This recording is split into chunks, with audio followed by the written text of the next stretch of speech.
অনেক অফিসার আছেন, জোহরের নামাজের সময় ছুটি নিয়ে আসছেন, জোহরের নামাজ পড়লেন, ঠিক আছে পড়ুন জামাতে, সুন্নত পড়লো, নফল পড়লো, এরপরে বসে বসে তসবিহ টিপতে থাকলেন, জায়েজ নাই। যেহেতু আপনি সরকারের একজন কর্মচারী, আপনি ফরজ এবং সুন্নত পড়ার এখতিয়ার আছে, নফল বাড়ি যেয়ে পড়েন, তসবিহ বাড়ি যেয়ে পড়বেন। গভর্নমেন্টের নির্ধারিত সময় যে আপনি ইবাদতের মধ্যে, জিকির আজকারের মধ্যে নষ্ট করলে বেতন নেবেন, হালাল হবে না বেতন। এর নাম ইসলাম, বাস্তব ধর্মী ইসলাম। আপনার রুজি হালাল হতে হবে। সুতরাং আপনি চাষ করতে যাবেন, আপনি যতক্ষণ ময়দানে চাষ করতে থাকবেন আপনার নামায় আমলে সব লেখা হইতেই থাকবে। সেটাও সর্বনাশ আমরা করছি। চাষ করতে গিয়ে সব জায়গায় মাথা ভালো থাকে, যেই না আইলের কাছে যায় তখন গরুর মাথা খারাপ হয় না লাঙ্গলের মাথা খারাপ হয় আল্লাহই জানে। আইলগুলোরে ঠেলিয়া একেবারে পলসিরাতের মতো চিকুন বানায় ফেলায়। আচ্ছা ভাই বলেন তো, মাটিকে আপনি খাইতে পারবেন? বরং মাটি আমাদের খাবে। চাওয়ার কোনো শেষ নাই, পাওয়ারও শেষ নাই, আরো চাই, আরো চাই, আরো চাই। আল্লাহর নবী বলেন, লাউ কানা লি ইবনি আদামা ওয়াদিম মিন যাহাবিন লাহাব্বা ইয়াকুনা লাহু সানিন। কোন বান্দাকে যদি একটি মাঠ ভরে স্বর্ণ দেওয়া হয়, সে বলবে আল্লাহ আমারে আরো একটা মাঠ ভরে যদি স্বর্ণ দেওয়া হতো। আল্লাহর নবী বলেন, ওয়ালা ইয়ামলাউ জাওফা ইবনু আদামা ইল্লা তুরাব। মানুষের পেট কবরের মাটি ছাড়া কোনো জিনিস দিয়ে ভরবে না। দেখছেন, এমপি হইলে কয় আহারে মন্ত্রী যদি হইতে পারতাম। একটা গাড়ির মালিক আহারে যদি আরো 8টা 10টা গাড়ি হইতো। একটা হোটেলের মালিক আরো যদি 5টা হইতো। ইবাদত মানে শুধু নামাজ রোজা না। আল্লাহ তাআলা বলছেন, মা খালাকতুল জিন্না ওয়াল ইনসা ইল্লা লিয়াবুদুন। ইবাদত ছাড়া তৈরি করি নেই। যদি নামাজ রোজা হজ যাকাতই শুধু ইবাদত হয়, তাহলে তো সব কাম কাজ ফালাইয়া মসজিদে বসে থাকা লাগবে। ইবাদতের ব্যাপক অর্থ রয়েছে। সেই সত্যিকারের ইবাদত করতে হবে আমাদেরকে। জীবনের সব ক্ষেত্রে আল্লাহর হুকুম মানার নামই হলো ইবাদত। সুবহানাল্লাহ কর। জীবনের সকল ক্ষেত্রে আল্লাহর হুকুম মাফিক জীবন পরিচালনা করার নাম ইবাদত। খাওয়ায়, পড়ায়, ওঠায়, বসায়, চলায়, রাজনীতি, অর্থনীতি, ইলেকশন, ভোট, নির্বাচন, সবটা ইসলাম। ইসলাম। যারা ধর্ম নিরপেক্ষ তারা কয় ধর্ম আর রাজনীতি আলাদা। কে তোমারে কইল ধর্ম আর রাজনীতি আলাদা? তুমি কে না এই ফতোয়া দিতে? তুমি কে? ধর্ম আর রাজনীতি যদি আলাদা হয় তাহলে দাউদ আলাইহিস সালামকে কি বলবেন আপনি? সুলাইমান আলাইহিস সালামকে কি বলবেন? সুলাইমান আলাইহিস সালাম সারা দুনিয়ার রাষ্ট্রপ্রধান ছিলেন না? বানায় কইলাম না, কোরআন শরীফে আছে। সারা দুনিয়ার রাষ্ট্রপ্রধান ছিলেন। কেডা কথা কয়? দাউদ আলাইহিস সালাম রাষ্ট্রপ্রধান ছিলেন, মুসা আলাইহিস সালাম রাষ্ট্রপ্রধান ছিলেন, ইউসুফ আলাইহিস সালাম প্রথমে মন্ত্রী ছিলেন, তারপর রাষ্ট্রপ্রধান ছিলেন। মুহাম্মদুর রাসূলুল্লাহ সাল্লাল্লাহু আলাইহি ওয়াসাল্লাম 12.5 লক্ষ বর্গ মাইল এলাকার প্রেসিডেন্ট ছিলেন, রাষ্ট্রপতি ছিলেন। ধর্ম আর রাজনীতি যারা আলাদা বলে তারা মুসলমান নয়, মুসলমান নয়, মুনাফিক, মুনাফিক, মুনাফিক।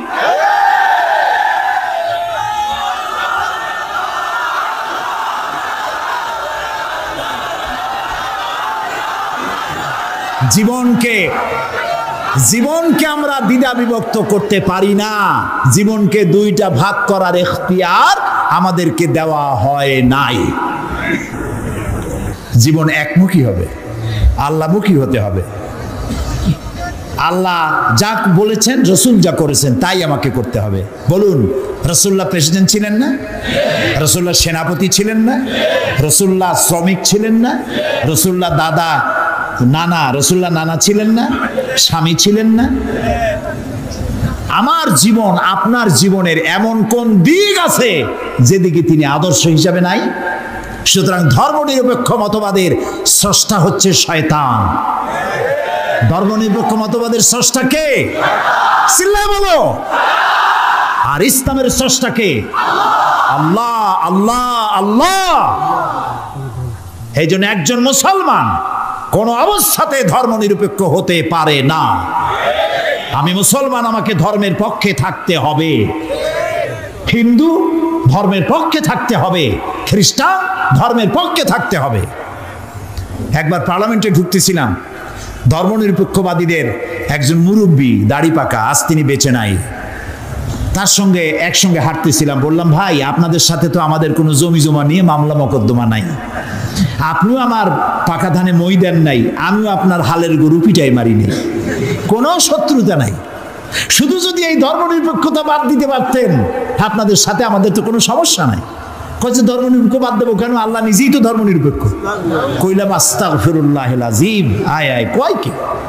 আল্লাহর চাইতে ধর্মের পক্ষে আছে কিনা? আল্লাহ তো নিজেই বলেছেন ইন্নাদ-দীন ইনদাল্লাহিল ইসলাম। আমার কাছে কেবলমাত্র একমাত্র ওনলি ওয়ান পছন্দনীয় মনোনীত জীবন ব্যবস্থার নাম ইসলাম, ইসলাম, ইসলাম। তো আল্লাহর চাইতে ধর্মের পক্ষে আর কি আছে? কি উল্টা বুঝলো! হায় হায় রে, মারা গেছে লোকটা, এখন কি নির্ভক্ষ হইতেছে আল্লাহ জানে। প্রিয় ভাই সব, বুঝে শুনে কাম করেন। চিরকাল আমরা এখানে থাকবো না, বিদায় হইতে হবে এবং আল্লাহর কাছে আমাদেরকে উঠতে হবে।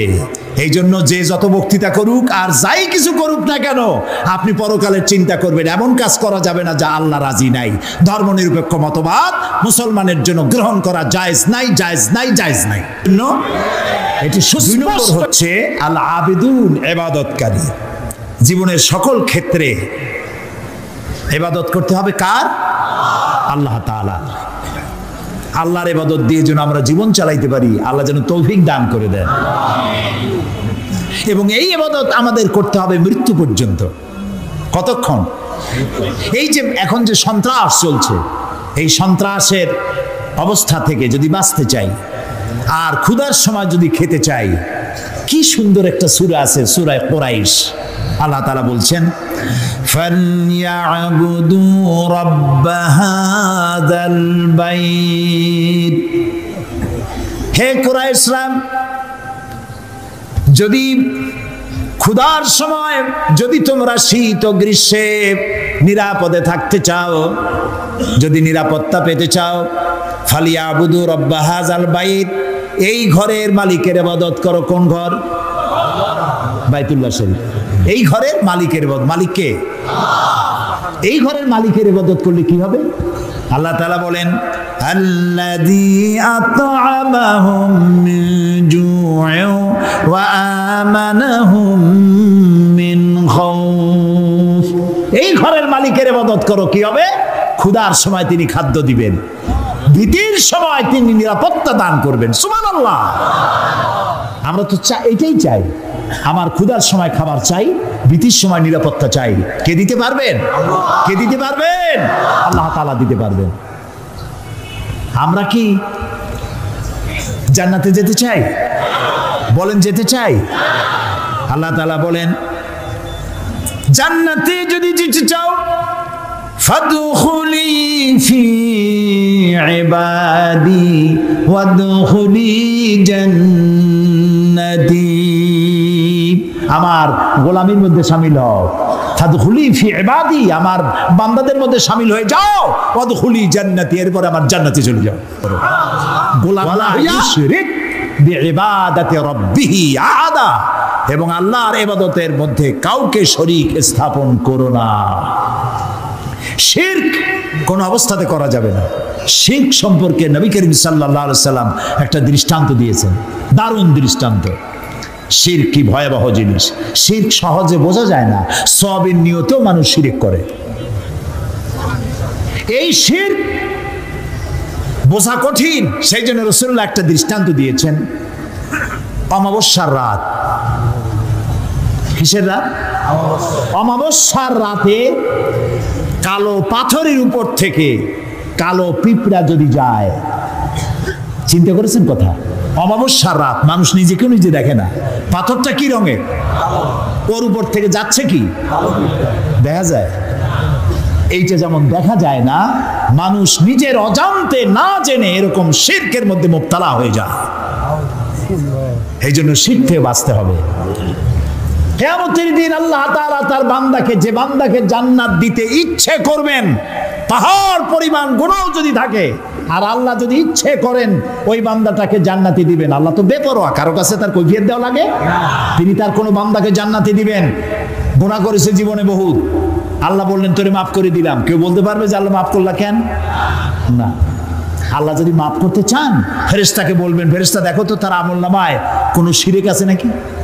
কোনো শিরক যদি না থাকে, রিপোর্ট যদি হয়, আল্লাহ বলবেন মাফ করে দিলাম, যাও আমার জান্নাতে। তবে ভালো কাজ করতে হবে, তাহলে কিয়ামতের দিন কার সাথে দেখা হবে? আল্লাহর সাথে দেখা হয়ে যাবে। সুবহানাল্লাহ কবেন না? আল্লাহর সাথে দেখা হয়। আল্লাহু আকবার। যে অনুষ্ঠানে, জান্নাতের যে অনুষ্ঠানে আল্লাহ তাআলা তার বান্দাদের সঙ্গে দেখা করবেন, সুবহানাল্লাহ, সেই অনুষ্ঠানের কোন এক কোনায় কানায় আল্লাহ যেন আমাদেরকে একটু থাকার, বসার তৌফিক দান করে দেয়। আল আবিদুন, জীবনের সব ক্ষেত্রে ইবাদত হবে আল্লাহ তাআলার। আর ইবাদত কাকে বলে? এক কথায় বলে দিলাম, আল্লাহর হুকুম মাফিক জীবন পরিচালনা করা, রাসূলুল্লাহর বিধান অনুযায়ী জীবন পরিচালনা করার নামটাই হলো ইবাদত। এখন আপনি যাই করেন, আল্লাহ এবং রাসূলের হুকুম মাফিক হতে হবে। 3 নম্বরে বলা হয়েছে আল হামিদুন, প্রশংসাকারী। কার প্রশংসা? বলেন সবাই। আল হামিদুন, প্রশংসাকারী। 1 নম্বরে কি বলছিলাম? তওবাকারী। 2 নম্বরে কি বললাম? ইবাদতকারী। 3 নম্বরে প্রশংসাকারী। প্রশংসা কার হবে?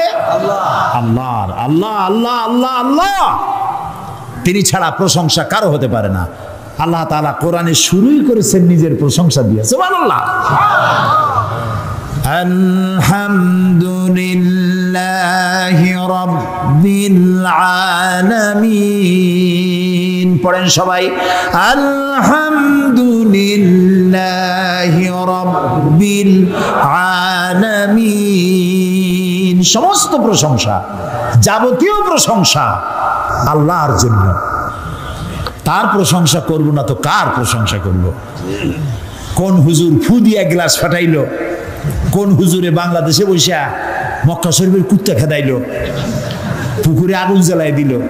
ওগুলো আমার জানার দরকার নেই। এই প্রশংসা করার কোনো দরকার নেই। প্রশংসা করবো আল্লাহ এবং তার রাসূলের। সুবহানাল্লাহ। এটাই মুমিনের কাজ। আল্লাহর প্রশংসা করতে করতে জীবনটা শেষ হয়ে যাবে মুমিনের। সর্বক্ষেত্রে আল্লাহর প্রশংসা। কোনটার প্রশংসা করে শেষ করতে পারবেন? এই যে 2টা চোখ আল্লাহ দান করলেন, এই 2টা চোখের প্রশংসা করে শেষ করতে পারবেন? আরে এই চোখ 2টা যদি না থাকতো আমি আমার মায়েরে দেখতাম না। এই একটা জিহ্বা টেস্ট মেশিন। দেখছেন কত রকমের টেস্ট একটা জিহ্বায়। পালং শাক, পুঁই শাক, লাল শাক, কলর শাক, মোটর শাক, এক একটা মজা আলাদা পান না একরকম? রসগোল্লার মজা একরকম, জিলিপির মজা আর এক রকম, ছানারটা আর এক রকম, চমচম আর এক রকম, পুঁটি মাছ একরকম, কই মাছ আর এক রকম, ইলশা মাছ আর এক রকম, ঠিক কিনা? মুরগির গোস্ত একরকম, গরুর গোস্ত আর এক রকম। হাজারো খাদ্যের টেস্ট একটা জিহ্বা দিয়া। সুবহানাল্লাহ। সেই জিহ্বা 32টা শত্রুর মধ্যে থাকে। কটা শত্রু? আর এই জিহ্বা দাঁতের প্রতি কত দরদ তার। কোন জায়গায় কোনো একটা কিছু ঢুকলে জিহ্বা ওইটা নিয়ে গুতোগুতি করতেই থাকে বাইর করার জন্য। এত রহমত করে, দয়া করে সে দাঁতের প্রতি, আর সেই দাঁত সুযোগ পাইলেই একটা বাইরে দেয়। দেখছেন অবস্থা? আল্লাহ তাআলা এমন সুন্দর জিহ্বা দিলেন, আহারে শুকর আদায় করে কুল পাওয়া যাবে। এই জিহ্বাটা আল্লাহ আবার ভিজে ভিজে রাখছেন। এটা যদি শুকনা, মাঝে মাঝে শুকনা হয়ে যায় না, কথা বলা যায়? যায় না, আল্লাহ ভিজাই রাখছে। সুবহানাল্লাহ। আল্লাহর প্রশংসা করেন। আল্লাহ কয় প্রশংসা করো, আমি তোমারে বাড়াইয়া দেবো। লাইন শাকারতুম লাযীদান্নাকুম ওয়া লাইন কাফারতুম ইন্না আযাবি লাশাদীদ। আমার নিয়ামতের শুকর যদি আদায় করো, আমি নিয়ামত বাড়ায় দেব, আমি তোমাকে বৃদ্ধি করে দেব নিয়ামত। আর যদি শুকর আদায় না করো, আমি তোমার শাস্তি দেব। লাইন শাকারতুম লাযীদান্নাকুম, শুকর আদায় করলে বাড়ায় দেব। কি বাড়ায় দেব? না, শুকর যদি আদায় করো বাড়ায় দেব। কি বাড়ায় দেব?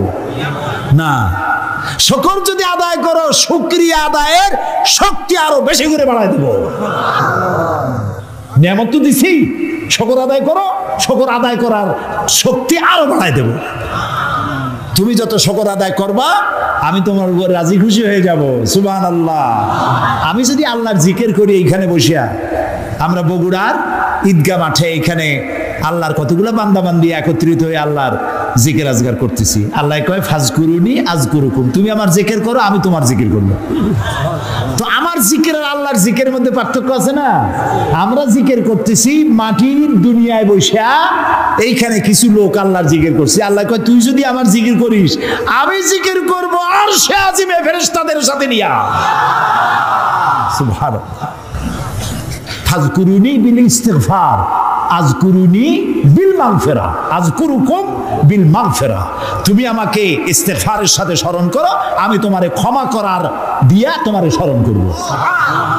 সুবহানাল্লাহ। আল হামিদুন, আল্লাহর প্রশংসা করিয়া, আল্লাহর যদি প্রশংসা করি তাহলে আল্লাহর লাভ আছে কিছু? না, আল্লাহর লাভ নাই। কারণ আল্লাহর লাভ হইতো যে আমরা যত প্রশংসা করব আল্লাহর পজিশন তত বাড়তে থাকবে। এরকম হবে নাকি? আল্লাহর মর্যাদা যে ডিগ্রিতে আছে, আপনি আমি সারা পৃথিবীর মানুষ আল্লাহর জিকির ফিকির হামদ করে আল্লাহর ওই পজিশন থেকে 1 ডিগ্রি উপরে উঠাইতে পারবো না। আর সারা পৃথিবীর মানুষ যদি আল্লাহকে অস্বীকার করে, শুকরিয়া প্রশংসা যদি না করে, যে পজিশনে তিনি আছেন তার থেকে 1 ডিগ্রি নিচেও নামবে না। এই জন্য প্রশংসা হবে কেবলমাত্র কার? আল্লাহ তাআলার প্রশংসা করতে হবে। সুবহানাল্লাহ। এই যে গাছপালা দেখতে পান চতুর্দিকে, এই গাছগুলি কার জিকির করে? বাতাস তার শনশন রবে, পাখিগুলি তার কলকাকলিতে, নদীগুলি তার কুলুকুলু নাদে, গাছের পাতাগুলি তার মর্মর রবে। যত ধরনের শব্দ আমরা শুনতে পাই, সমস্ত শব্দগুলি কোনো শব্দ নয়, ওর থেকে তারা আল্লাহর তাসবিহ পড়ে। সুবহানাল্লাহ, আল্লাহু আকবার, আলহামদুলিল্লাহ তাসবিহ তারা পড়তে থাকে। ওয়ালাকিন লা তাফকাহুনা তাসবিহাহুম, ওদের তাসবিহ তোমরা বুঝতে পারো না। ওরা সব সময় সবাই আমার জিকির করছে, তাসবিহ পড়ছে। আল হামিদুন, সুতরাং তুমি আমার প্রশংসা করো, শুকরিয়া আদায় করো, তাহলে আমি তোমার নিয়ামত বাড়ায় দেব। প্রিয় ভাই সব, আল্লাহর এই নিয়ামতের শুকর আমরা যেন জীবনের সব ক্ষেত্রে করতে পারি, এ তৌফিক যেন আল্লাহ আমাদেরকে দান করে দেন। আমরা বলি আমিন। মুমিন ব্যক্তিদের জন্য 8টা কোয়ালিটি থাকতে হবে। 8টি কোয়ালিটি হলেই পরিপূর্ণ মুমিন হবে। কয়টা কোয়ালিটি? আজকে আমি 3টা কোয়ালিটির কথা আপনাদের সামনে বললাম, বাকি কোয়ালিটিগুলির কথা আগামীকাল বলবো ইনশাআল্লাহ। এবং কালকে ইশার নামাজের পরেই আমি শুরু করব ইনশাআল্লাহ, যাতে করে একটু বেশি সময় নিয়ে আমরা এই কোয়ালিটিগুলি শুনতে পারি। আল্লাহ যেন তৌফিক দেন, বলি আমিন। এখন মোনাজাত হবে, দাঁড়ানো ভাইরা বসেন, যত লোক দাঁড়ানো আছেন সব যার যার জায়গায় বসে পড়েন, মোনাজাতে অংশ নেন। কেউ দাঁড়িয়ে থাকবেন না, সবাই বসে। মাহফিলের মাঝখানে, মাহফিলের পাশে দাঁড়ানো ভাইদের বসতে বলছি, হাঁটতে বলি নেই। আর মোনাজাতের কথা শুনে যদি কেউ হাঁটে, তাকে চিন্তা করা দরকার আল্লাহর ফেরেশতাদের ক্যামেরায় আপনার ছবি কিভাবে উঠবে। জি, শুনতেছেন আমার কথা? মোনাজাতের কথা শুনে যদি উল্টা কেউ হাঁটে, আল্লাহর ফেরেশতাদের ক্যামেরায় তার ছবিটা উঠবে কিভাবে? মোনাজাতকে বর্জন করে অ্যাবাউট টার্ন করছেন। আল্লাহ রক্ষা করুন সকলকে, আমরা বলি আমিন। মোনাজাত কার কাছে? আল্লাহর কাছে। আমি বড় জোর 1-1.5 ঘন্টা কথা বলবো, এর বেশি নয়। সেই জন্য আপনার স্ত্রী, আপনার মেয়ে, আপনার বোন, আপনার মা, সকলে আপনাদের মেয়েদেরকে এখানে পৌঁছায় দিবেন। একটা মা যদি ভালো হয়, একটা সংসার ভালো হয়ে যায়, ঠিক না ভাই? মা বোনদেরকে তাদের তো শোনার কোনো সুযোগ হয় না, মসজিদে যাইতে পারে না। কারা যে দেওয়ালে দেওয়ালে লেখে মহিলাদের মসজিদে যাওয়া হারাম, ঈদগাহ মাঠে যাওয়া হারাম, গণতন্ত্র হারাম, লং মার্চ হারাম, পার্লামেন্ট হারাম। মনে হয় তাদের কাছে একটা কিতাব আছে, কিতাবের নামটা হচ্ছে কিতাবুল হারাম। ওখানে হারাম ছাড়া কিচ্ছু নাই। গণতন্ত্র হারাম যারা বলে, এই জাহেলদেরকে জিজ্ঞেস করতে চাই, ক্ষমতা পরিবর্তনের জন্য গণতন্ত্র না থাকলে পদ্ধতি কি? কেমনে ক্ষমতায় যাবে মানুষ? সরকারের পরিবর্তন কিভাবে হবে? সুতরাং আজকের যারা বোমাবাজ, যারা দেওয়ালে দেওয়ালে রাস্তায় রাস্তায় যারা লেখে গণতন্ত্র হারাম, এই বোমাবাজ ওই শহরে যেখানে যেখানে লেখা আছে গণতন্ত্র হারাম, পুলিশের দায়িত্ব এগুলি রং দিয়ে মুছে ফেলো। এই ধরনের লেখা যারা লেখে গ্রেফতার করো। এরা জাতির দুশ্মন। কে তোমাকে শিখিয়েছে লং মার্চ হারাম? কে তোমাকে বলেছে গণতন্ত্র হারাম? কি এর বাইয়েনাত পত্রিকা হাবিজাবি জাহিল, লেখা জানে না, পড়া জানে না, হাবিজাবি রাস্তায় সব জায়গায় লিখে গেছে তাহাজ্জুদের নামাজ জামাতে পড়া হারাম, মেয়ে লোকের ঈদের জামাতে যাওয়া হারাম। আরে বেটা, রাসূলুল্লাহ সাল্লাল্লাহু আলাইহি ওয়াসাল্লাম ঈদের দিন মেয়ে লোকদেরকে ডেকে ডেকে ঈদের ময়দানে নিয়ে যেতেন। মহিলাদের যে অধিকার ইসলাম দিয়েছে, তোমাদের মতো জাহিলরা মেয়েদেরকে সে অধিকার থেকে বঞ্চিত করেছে। সুতরাং সতর্ক হতে হবে। দেওয়ালে কারা লেখে, রাতের বেলায় দেখতে হবে কারা লিখতে আসে, গ্রেফতার করো, পিটায় হাত ভেঙে দাও। এ দায়িত্ব আপনাদের না পুলিশের, আপনারা আবার হাত বাঁধতে চান না।